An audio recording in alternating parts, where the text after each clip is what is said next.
Kiongozi mkuu mpya wa Iran, Mojtaba Khamenei, ameripotiwa kuwa salama licha ya taarifa zilizodai kuwa amejeruhiwa. Taarifa hiyo imetolewa na mtoto wa rais wa Iran, Masoud Pezeshkian, aliyesema baada ya kuuliza watu waliokuwa na mawasiliano ya karibu kuwa kwa neema ya Mungu yuko salama na hana tatizo. Hata hivyo, Khamenei hajatoa taarifa yoyote wala kuonekana hadharani tangu alipoteuliwa. Wakati huo mvutano kati ya Iran na Israel unaendelea kuongezeka, huku maelfu ya raia wa Israeli wakiripotiwa kupokea ujumbe wa vitisho kupitia SMS unaodaiwa kutumwa na Iran kama sehemu ya vita vya kisaikolojia. Ujumbe huo uliosambazwa kwa lugha ya Kiebrania uliwaonya wananchi kuhusu mashambulizi ya makombora yanayoweza kutokea na kuwashitumu viongozi wao kwa kuwadanganya kuhusu hali ya usalama. Kama hujabonyeza neno subscribe, tafadhali bonyeza neno subscribe. Wakati pia bonyeza alama ya kengele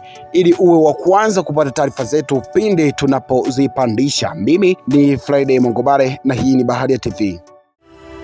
Asante kwa kuifuatilia Baharia TV. Usisahau kulike, kusubscribe, kucomment na kushare.